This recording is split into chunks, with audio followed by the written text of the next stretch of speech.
Si gjithnjë dhe sot kemi një të ftuar shumë të veçantë. Kemi një zotëri doktor profesor, zotin e Qirem Zenelaj, të quajtur dhe Paris Memaj, rezident në Vjenë, i cili ka rreth 25 vite që me shpirt hulumton në për dokumentat e Vjenës dhe jo vetëm. Ka shpenzuar me mijëra euro për të marrë licencat për të hulumtuar në për arkivat e botës, sidomos në ato të Vjenës. Pa reshtur, ka bërë 15 vepra shumë voluminoze. Sot, ai do të na flasi për veprën e fundit që ka bërë, që quhet Epiri ose Sot Shqipëria. Ka bërë libër për luftën e Trojës, ka bërë një album të jashtëzakonshëm për Skënderbeun, me figurat të pa para ndonjëherë për publikun shqiptar dhe ndoshta më gjërë, dhe me dokumenta për Skënderbeun që dilnin për herë të parë. Është dekoruar disa herë në Shqipëri. Ka marrë nga presidenca shqiptare urdhrin kalorësi i urdhrit të Skënderbeut, medaljen më fal, dekoratën, kalorësi i urdhrit të Skënderbeut. Gjithashtu ka marrë titullin qytetar deri në disa qytete të Shqipërisë. Në emër të Akademisë Rënjëtona ne i bëjmë një thirrje qeverisë shqiptare, si dhe Akademisë së Shkencave, që ta marrë në konsiderat të jashtëzakonshme zotin doktor profesor zotin e Qirem Zenelaj, të ndihmoj atë edhe financiarisht, sepse këto lloj studimesh çdo shtet i subvencionon. Të marrim dhe Maqedoninë që kemi aty afër për një vepër të tillë nga ato që ka bërë profesori, shteti e financon. Ka bërë studime të jashtëzakonshme që ja sugjerojmë dhe akademisë që t'i marrin në konsiderat në botimet që nxjerr akademia. Po natyrisht që dhe mundi dhe djersa e miku ton profesorit, antarit të nderit të akademisë son, duhet marrë parasysh.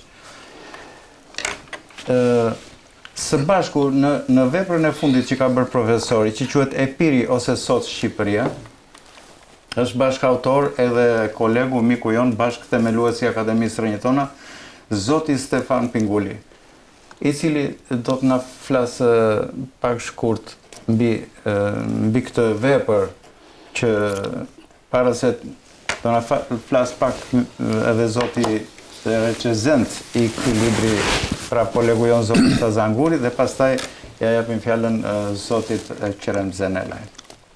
Unë dy fjalë kam vetëm, sepse profesor e Qiremi është bërë i njohur në jo nga ne, po me punën e vet.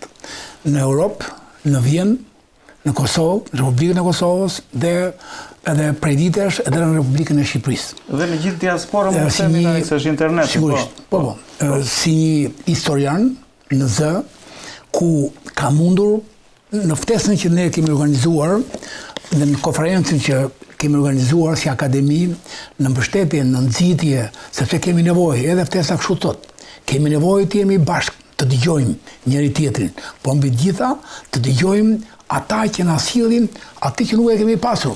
As prej akademisë, s'kan si, aq ka patur mundësi Akademia e Shkencave shqiptare, por njerëz të tillë, sigurisht, njerëz të tillë si profesori Qiremi, që e çefteros libraritë apo bibliotekat, apo arkivat në sakt të Vjenës, dhe na sjell jo vetëm figurat e ndritura, ku do kemi dhe një ekspozit së shpejti, si në Lezhë, si në Prishtinë, si në Tiranë, një ekspozit për figurat e shuara të kombit shqiptar nga mesjeta apo nga antikiteti dhe këtej.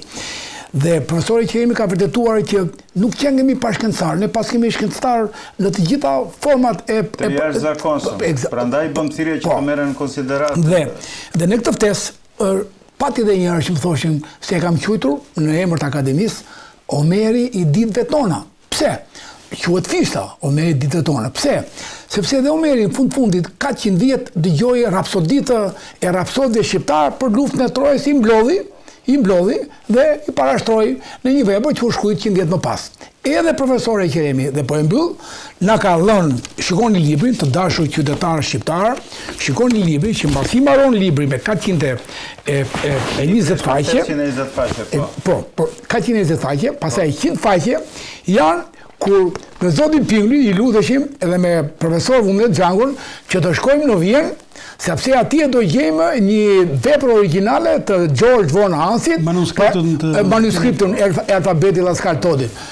Dhe unë që kam bërë recenzencën e librit, që kam lexuar shumë herë, po ndonjëherë dhe janë çiksi të vjetra kështu dhe ça latinishe, ça në mënyrë gjuhën austro-hungareze, gjuhë gjermane e tjera, dhe nuk e kisha më ku profesori më thotë, po çka kërkoni tha, ja tek e dy, dhe gjej në faqen ka 187 bie fjala, gjej pikërisht atë që ne donim. Pra, po e mbyll. Është dokumenti më I rëndësishëm I profesori do të thojë vetë se si vllai I George von Hansit e ka ruajtur e ka shfaqur e tjera, do të thojë vetë. Por për ne Fredo e mbarova zoti Balej, për ne shqiptarët, jo ne si akademi, por për çdo studius shqiptar, që do ta them ndoshta fjalën e fundit, që kjo vepër do të jetë një jo arkiv për studiu, po një udhërëfys, një bibël, një udhërëfys historik për çdo student që kërkon të ndërmarrë një mbrojtje diplome, për çdo historian që kërkon të çojë veprën reale, historinë e vërtetë të Shqipërisë. Pra unë me këto po e mbyll. Më tepër po flitet për Epirin, aq shumë të si sot që po flas. Doni zoti Pinguli. Unë në ndryshim nga ju oratorët që jeni mësuar me këto, unë do të jem pak më skolastik edhe do vojmë te skolasticizmin tim domethënë kështu. Libri Epiru Hodil Vulgo Albanian, Epiri ose sot Shqipëria, ka prekur temën më të ndjeshme albanologjike shqiptare. Gjithashtu, kjo vepër u kallëzon autodidaktëve të fushave albanologjike me ndjeshmëri të lartë patriotike, ndërgjegjësimin e plot për këtë vepër. Tërësia e lëndës së paraqitur në libër vërehet përmes temave të shumta të fushës historisë, politikës, religionit, kulturës e tjerë.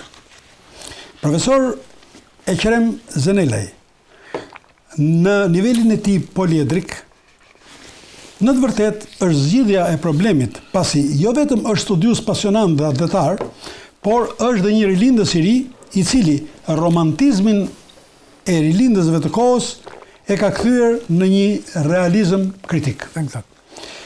Ky njohës I kohërave moderne, ose rilindës I kohëve moderne, me punën studimore 25 vjeçare, siç e thatë dhe ju, ku e ka filluar punën universitare që në Prishtinë dhe e ka përfunduar në Vjenë me goxha certifikime ku është në Universitetin e Vjenës u ka marrë titullin doktor të shkencave juridike, ekspert I së drejtës së Unionit Evropian dhe në specializimin e dytë për doktoratur, ai mori të drejtën e studimit për historinë e mesjetës.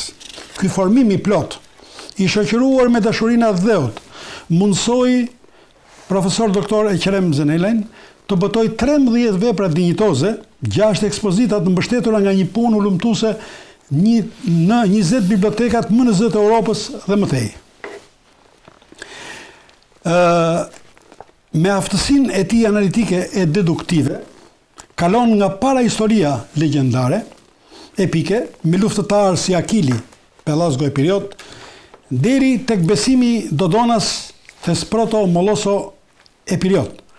Legjenda kthehet në hulumtim historik, duke rrjedhur te Piro I ri, Neoptolemeu, djali I Akilit, si babai I popullit Moloso e Piriot, ku janë analizuar me vërtetësi shkencore popujt bashkëjetues Thesprot dhe Kaon. Mëtej, shpaloset me nota realiste, ku hulumtimet historike shndërrohen në histori prekse, nga Piro I ri në kohë tek Piroburi, luftëtari Piriot I lirë që përballoi forcën më të madhe luftarake të kohës perandorinë romake. Në këtë familje Piriotësh qartësohet në mënyrë kritike figura e Epirit e Filipit të dytë, Aleksandrit të Madh dhe nënës tij e Piriotësja Olimpia, ndër figurat më të rëndësishme me rrënjë e Piro I lire. Vëmendje shkencore dhe kritike është dhënë dhe heroit kombëtar Gjergj Kastriot Skënderbeut, me bëmat dhe besimin e tij heraldik, ku, me fakte të qarta historike, provohet epirositeti I tij si princi I Epirit dhe mbreti I Shqipërisë, apo Albano Domino. Historia fillon të marrë nota dramatike dhe dinamike me hyrjen në teatrin historik të figurave si General Gjergj, Dimitër Basta, si dhe të Luanit Janinës, Ali Pashajt, ku energjia parahistorike kthehet në histori të gjallë duke rezultuar vërtetësisht zinxhirin e pa këputur Pelasgo Iliro Alban. Kritika e këtyre veprave me ngarkesa të një enciklopedie identiteti analizon më tej aktivitetin madhor të e periodësve të rima dhe të kulturuar si Marko Boçari, Lambro Gjavela, me shok të bindur se kombi dhe etnia janë një, luftuan me armë dhe penë për krijimin e kombit të ri Neo-Albania, që rezultoi shteti i ri grek. Ky shtet i ri nuk ishte gjë tjetër veç se pjesë e kombit Helen, Pelasgo Iliro Alban, me fe dhe gjuhë të ndryshme. Këta levendas e period u martirizuan nga egoizmi i shtetit të ri grek dhe paragjykimi i fuqive të mëdha europiane që influencuan në ndarjen nga nëna e tyre e periote Shqipëria. Jo rastësisht, diplomati dhe historiani gjerman Jakob Follmeier thot se Greqia dhe kombi i ri u krijuan fal luftës heroike të shqiptarëve Arvanitas dhe vullnetit të Europës. Unë mendoj që këtu bëra një përmbledhje të veprës së zotrit Eqerem, i cili do flasi vetë dhe unë nuk dua ti ngatrohem më në përkëm, por më jepet e drejta që në fund të flas diçka për pjesën time. Si autor që pse mos? Të nderuari zoti profesor, pse ky titull, le të futemi pak tani në veprën tuaj të jashtëzakonshme e piri ose sot e quajtur Shqipëria. Një temë aktuale. Ende aktuale. Përse ky titull, profesor? Unë që nga fillimi, kërë kam shkuar në Vjenë me rekomandim të 3 akademikëve, profesor doktor Femi Agani të ndjerë, që ka qenë zëvendës presidenti Kosovës dhe uvrar nga forcat serbe, isha 2 muaj asistenti i tij, Bardhyl Çavushit, kryetari i juristëve të Kosovës dhe profesor Përdet Romake, po është i uvrar nga forcat serbe, dhe profesor doktor akademik Esas Tavilecit, shkova në Vjenë dhe parashtrova para vetes 2 gjëra. E para, studimet për 2 doktorata, dhe dyta që në fillim u regjistrova në 20 arkive të Evropës dhe jo vetëm, sepse Anglia edhe Turqia nuk janë në Evropë, edhe atje kam bërë volumtime, dhe për 25 vjet kam të buar rreth 5000 dokumente të cilat janë zbuluar për herë të parë. Dhe mirë tha edhe miku im dhe bashk autori doktor Stefan Pinguli, i cili tha se 13 vepra, me këto 2 të fundit që janë Papa Klementi edhe kjo, gjithë janë 15 vepra, dhe 16 në botim, e cila është një enciklopedi në veti me 5 volume, 3900 faqe, dhe pret dorën e sponsorit për të botuar. Dhe që në fillim para se të filloj të hynë temë, unë falenderoj Akademinë Rentona, dhe në ratë parë presidentin e saj, Dr. Stefan Pinguli, i cili tërë pasurin e ti e shkrin, jo vetëm për akademi, për botime, për çështje kombëtare, pa asnjë interes, vetëm investon në kuadra, shpenzime e tjera që një gjë të tillë ka bën vetëm Hasan Prishtina.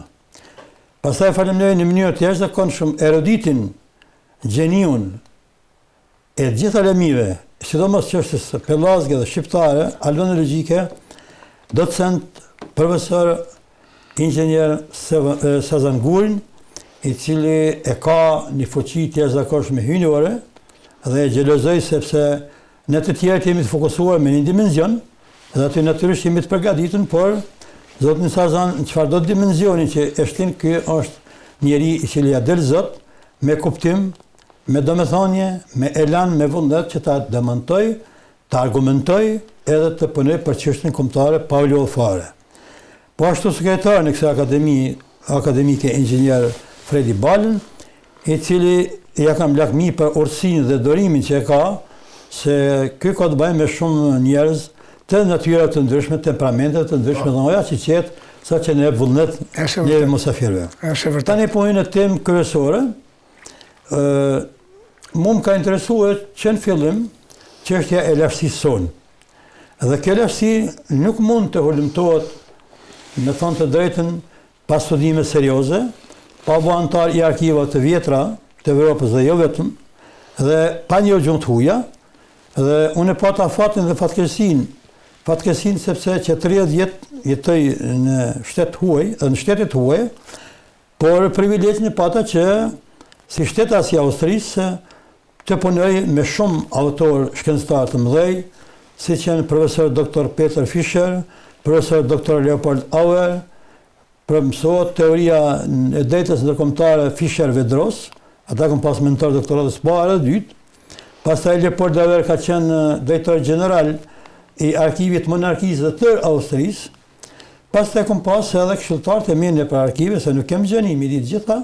Nëse si jam arkeolog, unë jam konsultuar me arkeolog, me mitolog, me paleontolog, me antropolog, me etruspolog, me keltolog, dhe këto ma kam dhënë një fuqi së bashku me dokumentat që atë që e thamë të jetë e argumentuar shkencërisht.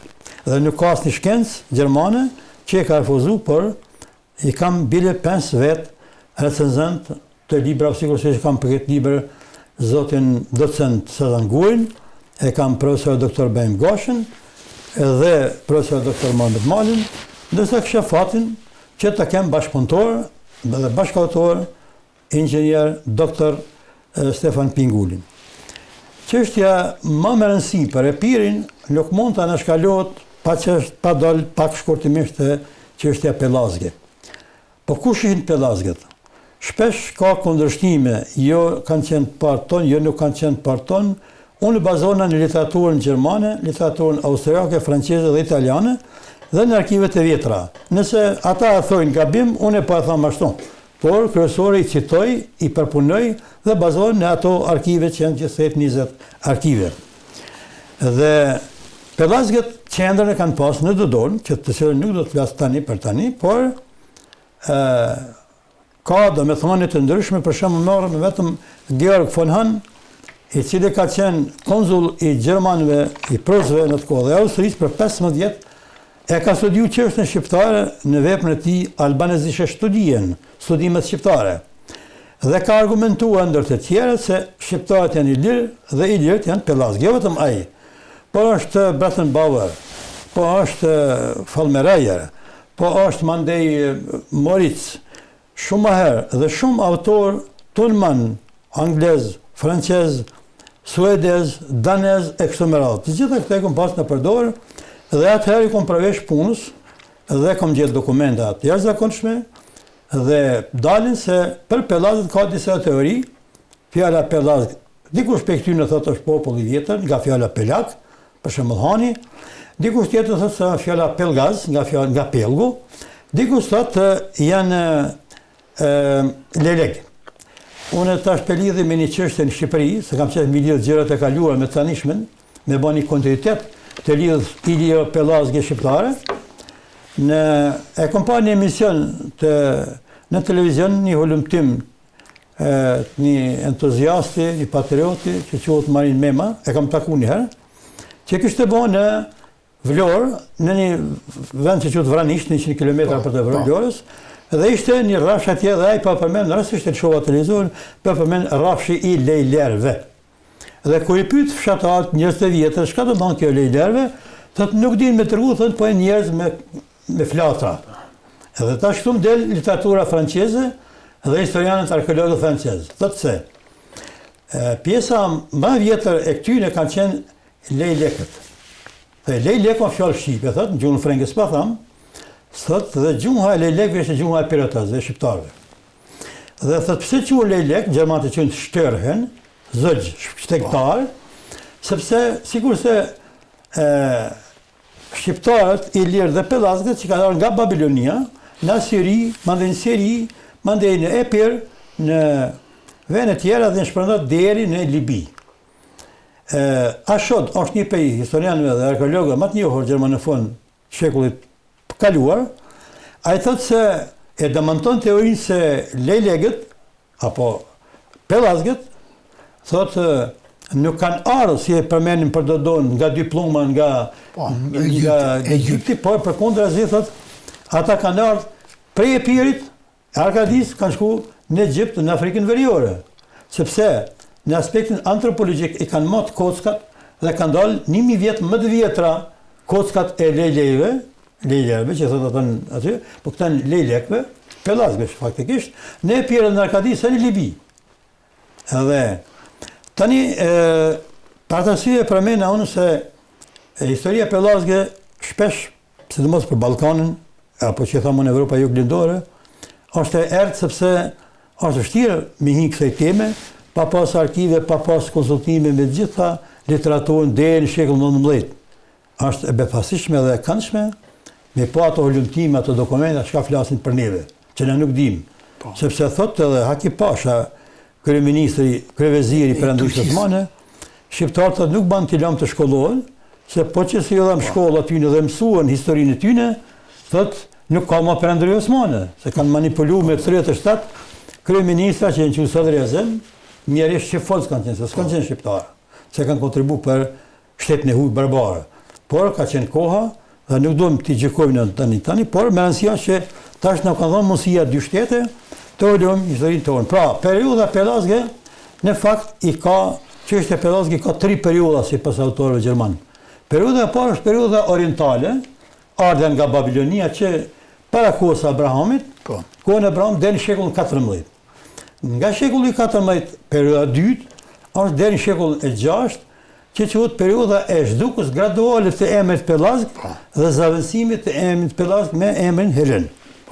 Autorët gjerman thonë se pelazgët dhe helenët nuk janë të ndryshëm, se kjo e dëshmon me lidhjen e amfiksioneve, që ka qenë një federat e 12 qytet në Delfi, si krye shtet apo krye gjykate kanë pas Delfin dhe orakullin e Delfit, i cili nga Delfini e kanë marrë emrin Delfi, dhe ky orakull thot ka pas edhe përfaqësues të vet, i ka pas secili qytet ka 2 delegat, deputet.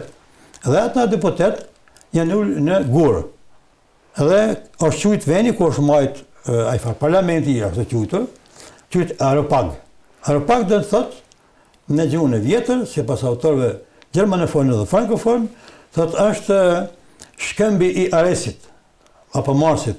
Dhe aty thot, ka qenë Aropagu në Ledin, në të shkambi, dhe kanë qenë karrikat në të kohë, ulset, pe Gurit. Prandaj këta e në qujtë Pylla Gur, Gur Pylli.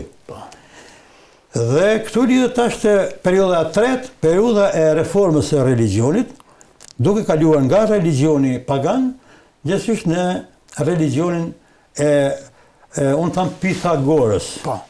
Jo Pythagorës, në Evropë nuk ka thë kanë vetëm shqiptarët anglezë dhe grekët e ri që kanë vjedhur për shqiptarëve, të janë grek, janë romaiki, janë të ardhën 1821, kur ardhë Otto, 1830. I morën 2 milion turqë ortodoksi, prunë në Greqi, prunë armen, ishin slav, disa shqiptarë, 2 milion pope aty me konfeksion musliman i qunë Turqi, e kështu me orë dhe këta grek domon edhe vetën e qunë gjuhën e tyne romaiki. Ndërsa e qunë në kofe Hellas, nga fjala Ela, Hela, Hylli, Helopia, ndërsa ishte më herët Livadhia. Pra, por nëse shtrohet pyetja pse Pitagora, është një fenomen i çuditshëm i cili ka nejtë për 28 vite me shërbimet sekrete në Samothrak, në Egjipt dhe në Babiloni, duke marrë përvoja nga misteret të ndryshme. Dhe pse quhet Pitagora? Quhet Pitagora se jo gjatë një Piton, po Python, Fallgjesa Pythia, gjatë një Python që ka mytë kinse Apolloni zoti i diellit dhe ka marrë edhe e Fallgjesa që po thot. Mandej Epimetheu, Prometheu, Pythia, Thoti, Thea dhe ishin zemra e fjalorit dhe alfabetit pelazgjesh. Dhe tani shtrohet pyetja se kom pa shpesh në televizione, po çilët popull ishin pelazg?